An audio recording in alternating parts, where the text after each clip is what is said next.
Alors j'ai lu sur internet que c'était un des endroits les plus instagrammables de Normandie. Instagrammable, ça veut dire que y a moyen, il y a possibilité de faire de très jolies photos qui passent très bien sur Instagram, si vous voulez, qui rendent très bien sur Instagram. Quand je me vois avec ma capuche, mon parapluie et une plage déserte comme ça, écoutez, il y a pire comme décor, je suis tout seul, c'est l'avantage. Quand il fait ce temps-là, c'est qu'il n'y a personne. Voilà, j'ai l'air malin avec mon parapluie quand même. Bon, vous excuserez. Voilà, c'est ce qui s'appelle les aléas des vidéos vlogs, des vidéos tournées à l'extérieur comme ça, les amis. Ce sont les imprévus, les caprices de la météo, surtout en Normandie. Bonjour les amis, comment allez-vous? Bienvenue dans ce nouvel épisode de la Normandie by Alex. On va faire déjà un petit récapitulatif. Aujourd'hui, je vais vous emmener sur les plages de la Manche. La Manche qui est donc un département de la Normandie. Je vais vous montrer ça tout de suite. Hop. Sur cette carte que vous aviez vue sur le dernier vlog déjà, toute la zone en bleu, c'est la région Normandie, donc située au nord-ouest de la région parisienne, de Paris. La Normandie est composée de 5 départements, la Seine-Maritime, l'Eure, l'Orne, le Calvados où nous sommes, et la Manche, chef-lieu Saint-Lô. Je vous emmène aujourd'hui, les amis, à Gouville-sur-Mer, le point rouge sur cette carte routière. Et nous allons partir de Caen, du point bleu. Nous allons donc dans le département de la Manche, sur la côte, ici, Gouville-sur-Mer. Comment va se passer cet épisode, les amis? Je vais vous emmener avec moi. On va aller se promener à Gouville-sur-Mer, comme vous l'avez certainement vu sur la petite image sur laquelle vous avez cliqué. Il y a des petites choses très intrigantes, très attirantes, qui attirent beaucoup les touristes pour prendre des photos à Gouville-sur-Mer. Je pense que vous l'avez deviné, mais on va voir ça tout à l'heure. Je vais vous présenter un petit peu cette commune, ce secteur, cette zone géographique, et puis ensuite on va détailler un petit peu les cabines de plage en Normandie. Vous allez comprendre. Alors, concrètement, c'est aussi de la compréhension orale, les amis. Je vais vous poser 5 questions à la fin de cet épisode. Les réponses seront dans le premier commentaire sous la vidéo. D'accord ? Écoutez bien, ouvrez grand vos oreilles et hop, je vais me mettre pendant un petit temps en gros plan. Voilà. On va commencer la description de Gouville-sur-Mer et puis on va tout de suite enchaîner sur la vidéo ensuite. 5 questions. Ouvrez bien grand vos oreilles. Les réponses sont dans le premier commentaire, d'accord, sous la vidéo. Jouez le jeu, la vidéo ne va pas être très longue, mais je vous demande un petit peu de concentration. Gouville-sur-Mer, une commune peuplée, a priori en 2020, de 3241 habitants. À peu près, plus ou moins. Gouville-sur-Mer, c'est une destination attrayante en Normandie pour plusieurs raisons, les amis. En voici quelques-unes pour lesquelles vous devriez envisager, pourquoi pas, de venir à Gouville-sur-Mer si vous êtes amené à voyager en Normandie, les amis. Pourquoi pas commencer tout de suite la petite vidéo dans le bourg, dans le village de Gouville. Tout d'abord, ces plages magnifiques, et clairement, je confirme, Gouville-sur-Mer est réputée pour ses belles plages de sable fin qui s'étendent sur plusieurs kilomètres. Baisser un petit peu, hop, le volume, la mairie magnifique d'ailleurs. Sur plusieurs kilomètres, ces plages offrent un cadre naturel préservé, propice à la détente, aux promenades et aux activités nautiques. Que vous souhaitiez vous baigner, vous prélasser au soleil, quand il y en a. Non, c'est un cliché, là j'ai vraiment pas eu de chance. ou faire des balades sur le littoral, les plages de Gouville-sur-Mer offrent un environnement idéal. La deuxième raison d'aller à Gouville-sur-Mer, les amis. Cette nature préservée, la région autour de Gouville-sur-Mer est caractérisée par une nature préservée et diversifiée. C'est vraiment très joli. Les dunes de sable, les marais, les prairies et les forêts offrent de magnifiques paysages à explorer. Lors de vos balades, vous pourrez profiter de promenades à pied ou à vélo le long des sentiers côtiers et découvrir la faune et la flore locale. Une troisième raison, la gastronomie locale, les amis. La Normandie est réputée pour sa cuisine délicieuse, je confirme. Et Gouville-sur-Mer ne fait pas exception. Profitez de votre visite pour déguster des fruits de mer frais, tels que les huîtres, les moules et les coquilles Saint-Jacques, qui sont pêchés localement, sur place. Vous pourrez également savourer d'autres spécialités normandes comme le camembert, bien sûr, et le cidre. Quatrième raison, l'ambiance tranquille à Gouville-sur-Mer, les amis. Gouville-sur-Mer est une station balnéaire calme et préservée. Vous voyez, là, je m'équipe et on va tout de suite aller sur les plages de Gouville. Est une station balnéaire calme et préservée, idéale pour ceux qui recherchent un séjour paisible loin de la foule. Vous pourrez vous détendre et profiter de l'atmosphère sereine de la côte normande, tout en étant à proximité d'autres attractions touristiques de la région, comme le Mont Saint-Michel, qui n'est pas très loin, et les plages du débarquement, bien entendu. Je vous rappelle que j'ai posté un vlog il n'y a pas très longtemps sur ma chaîne YouTube, où je vous fais découvrir Arromanches, site très très important lors du débarquement en juin 1944.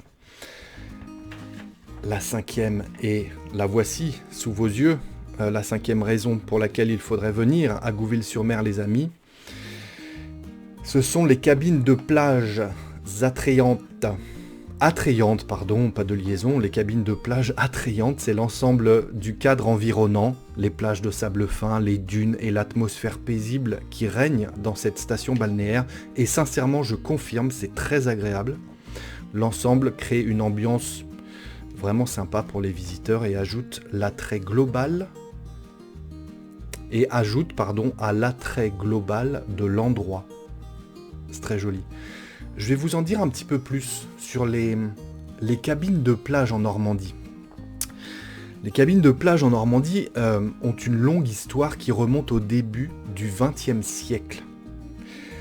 Elles étaient, à l'origine, utilisées comme abri pour les baigneurs, leur offrant un espace privé pour se changer et se protéger du vent et du soleil. Leur offrant un espace privé pour se changer, se préparer pour aller à la plage et se protéger du vent et du soleil. Je me répète un petit peu là, non ? Je viens de répéter la phrase, c'est pas très grave. Au fil du temps, elles sont devenues, ces cabines de plage, une partie intégrante de la culture balnéaire normande. L'image saute encore un petit peu, la petite musique aussi apparemment, s'il y a des informaticiens parmi vous, ou des vidéastes, qui connaissent les paramètres exacts pour pas que ça saute comme ça, je suis preneur, les amis. Écrivez-moi en commentaire ou message privé, Instagram, YouTube, peu importe. Mais c'est parfois un petit peu agaçant, j'avoue. C'est très joli, très très joli. Vous voyez, même avec le ciel nuageux comme ça, c'est vraiment agréable. Les premières cabines de plage ont été construites dans les stations balnéaires populaires de la côte normande, telles que Deauville, Trouville et Cabourg. Je vous y emmènerai, les amis, avec ma petite caméra. On ira se promener là-bas également prochainement. À l'heure où je vous parle, nous sommes au mois de juillet. Je vous cache pas que c'est bourré de monde, c'est blindé de touristes. Donc j'évite un petit peu, mais on verra. Certainement à la rentrée. Elles étaient, ces cabines de plage, principalement utilisées, pas de liaison, Alex. Elles étaient principalement utilisées par la bourgeoisie et la noblesse, qui se rendaient sur la côte normande pour profiter des bienfaits de l'air marin et des plages. Au départ, les cabines étaient simples et fonctionnelles. J'ai même eu la visite, oui, je leur ai demandé de faire un passage pendant que je venais filmer sur la plage. Ils ont joué le jeu, ils sont sympas, ils sont venus avec leur avion pour que j'ai un petit cliché. Non, sympa, ils ont joué le jeu, sympa. N'importe quoi, Alex. Au départ, les cabines de plage étaient simples et fonctionnelles, souvent en bois, comme c'est le cas ici d'ailleurs à Gouville, avec un toit en pente et une petite terrasse à l'avant. Souvent la porte d'entrée qui se dépliait comme ça et ça devenait une terrasse sur le sable, c'était pratique. Elles étaient peintes en différentes couleurs vives, comme c'est le cas ici d'ailleurs, pour les rendre facilement reconnaissables. De dire tiens, moi j'habite dans la rouge, ah bah toi tu habites C'est cool en fait dans la cette verte. météo parce qu'il n'y a personne. Et je vous garantis que quand il fait beau ici, c'est blindé de monde. Je viens de le dire. Blindé de monde. Il y a plein de monde partout. Chacun veut prendre sa meilleure photo pour Instagram justement, pour les souvenirs. Mais je comprends parce que c'est déjà très original ces petites cabanes là. Mais la vue, la plage, on a l'impression qu'elle va jamais se terminer. D'ailleurs on n'en voit ni le bout, on n'en voit le bout ni d'un côté ni de l'autre de cette plage.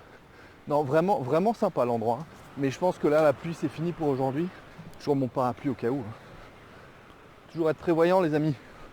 En Normandie, en tout cas, avec la météo. Chaque cabine était numérotée et attribuée à une famille ou à un individu pour la saison estivale. Au fur et à mesure que les années passaient, les cabines de plage ont évolué en termes de design et de commodité. Elles sont devenues plus spacieuses, offrant des espaces de rangement pour les affaires de plage et parfois même des installations sanitaires de base. On va terminer un petit peu la lecture et je vais vous poser les questions avec ce clip de fin, les amis, si vous voulez bien. Oui, je suis en retard, mais c'est pas grave du tout. Au fur et à mesure que les années passaient, les cabines de plage, je vous le disais, ont évolué en termes de design et de commodité. Elles sont devenues plus spacieuses, offrant des espaces de rangement pour les affaires de plage, et parfois même des installations sanitaires de base. Certaines cabines étaient équipées d'électricité et de l'eau courante. J'ai lu qu'il était absolument interdit de dormir dans ces cabines de plage. Ce n'est pas un lieu d'habitation, en fait. Bon, après, moi, c'est ce que je me disais. Vous venez boire l'apéro ici avec des amis, vaut peut-être mieux passer la nuit dans la cabine plutôt que reprendre la voiture pour rentrer chez soi. Je pense que nous serons d'accord là-dessus. Mais il est spécifié à Gouville qu'il est interdit de dormir dans ces cabines de plage. Pendant la Seconde Guerre mondiale, de nombreuses cabines de plage, évidemment, ont été détruites ou endommagées par les combats et les bombardements. Après la guerre, certaines ont été reconstruites, tandis que d'autres ont été remplacées par des cabines plus modernes et fonctionnelles, comme je viens de vous le dire. Aujourd'hui, les cabines de plage en Normandie continuent d'être une caractéristique emblématique des stations balnéaires de Normandie. Elles sont utilisées par les familles et les vacanciers pour se détendre sur la plage, se changer, se reposer et profiter de la vue sur la mer, bien entendu. Les cabines sont souvent louées pour la saison estivale et pour des périodes plus courtes. Les cabines de plage en Normandie font partie du patrimoine culturel et architectural de la région. Elles représentent un symbole de l'art de vivre balnéaire, et sont souvent représentées dans les peintures, c'est vrai, les photographies, Instagram et compagnie, je vous l'ai dit. Je n'ai même pas relevé, mais au tout début, je vous ai expliqué et je l'ai ajouté sur l'image sur laquelle vous avez cliqué, Instagrammable, hein, c'en est devenu un adverbe, une photo comme ça qui est Instagrammable, ça veut dire qu'elle passe très bien sur Instagram. C'est quand même fou de prendre un nom de marque et d'en faire un adverbe comme ça ou un adjectif. Hein, voilà. Instagrammable, ce lieu. Patrimoine, elle représente un symbole de l'art de vivre balnéaire et sont souvent représentées dans les peintures, je vous l'ai dit, les photographies et d'autres formes d'art. Elles contribuent également à l'attrait touristique de la Normandie en tant qu'élément pittoresque du paysage côtier. Et ça, comme on dit, c'est véridique. Je vous garantis que quand on est sur place, c'est vraiment dépaysant. On a l'impression de pas d'être sur une autre planète, on va pas exagérer, mais c'est vraiment, vraiment sympa de s'y promener. Le petit clip de fin, on va dire le générique de fin, pour accompagner les questions de compréhension orale. Si vous voulez bien, les amis, je vais mettre la caméra en coin, comme ça. Enfin, la mienne, la webcam. Le petit clip, un petit peu de musique d'été, on va dire. Et voici les 5 questions, qui sont simples en principe. Hein. Comment appelle-t-on une localité, un lieu, en l'occurrence une commune, située au bord de la mer, disposant d'infrastructures capables d'accueillir les touristes adeptes des bains des mers? Comment ça s'appelle? Comment appelle-t-on ces sortes de montagnes de sable caractéristiques de beaucoup de plages françaises qui font le relief côtier du pays? Très souvent. Il y en a une très célèbre, celle du Pilat, à l'entrée du bassin d'Arcachon, un peu plus au sud vers Bordeaux. Comment ça s'appelle ça, ces montagnes de sable? Je l'ai dit, hein. Toutes les questions là, je l'ai dit évidemment dans la vidéo. Comment appelle-t-on, les amis, 3e question, ce qui est relatif à l'été? On peut parler de saison blabla, hein, de ce mot, d'une période blabla, un temps, la météo, hein, une météo blabla, un temps blabla, et c'est le contraire d'hivernal. Comment ça s'appelle? 4e question, on cherche un mot familier pour dire qu'il y a beaucoup de monde. Je l'ai dit 2 fois dans la vidéo. On dit que c'est de monde, pour dire c'est rempli de monde. Alors j'ai lu sur Internet... Non, ça, vous l'avez déjà regardé, ça tourne en boucle. On va repartir comme ça, les amis. Voilà. Ce mot familier qui veut dire c'est rempli de monde. Je l'ai dit 2 fois, j'attends votre réponse dans les commentaires, les amis. Et la 5e et dernière question. En Normandie, avec la météo capricieuse, il faut toujours être et prendre son parapluie quand on a un doute sur la météo. Il faut être pour ne pas se faire avoir et calculer, on dit, anticiper, il faut être... C'est la 5e question, j'attends votre réponse, les amis. La correction, les 5 bonnes réponses, je vous l'ai dit, sont en premier, sur le premier commentaire sous la vidéo. Je vous laisse aller vérifier tout ça. Merci d'avoir partagé avec moi ce 2e épisode de la Normandie by Alex. J'espère que ça vous a plu malgré la météo. C'est vrai que c'est toujours plus sympa de filmer sous le soleil. Mais c'est la Normandie, c'est ce qui fait son charme aussi. C'est pour ça qu'il y a aussi autant de touristes. C'est parce que ce n'est pas non plus toujours la canicule avec du 30, 35, 40 degrés comme il y a dans beaucoup d'endroits à l'heure où je vous parle en ce moment en Europe. C'est assez fou. Donc pour ça, je dois dire que la Normandie, c'est vraiment agréable. En ce moment, on est au mois de juillet, on est mi-juillet. À l'heure où je vous parle, il fait à peu près 25 degrés tous les jours, parfois avec de la pluie, parfois avec du soleil. Mais voilà, c'est quand même plutôt agréable. Vous voyez, là, j'ai fermé les fenêtres, j'ai un petit peu chaud, j'avoue. Merci encore, les amis, pour votre soutien. Je compte sur vous, si ça vous a plu, pour mettre un petit pouce, un petit commentaire, partager cette vidéo avec vos amis. Tout ça me fait très plaisir et me rend service. Hein, vous savez, je pense, comment fonctionne YouTube. D'ici la prochaine leçon, les amis, je vous dis, travaillez bien votre français, restez concentrés, prenez soin de vous et à très bientôt sur le français by Alex, la Normandie by Alex ou la lecture by Alex peut-être. Merci encore et à très vite. Ciao.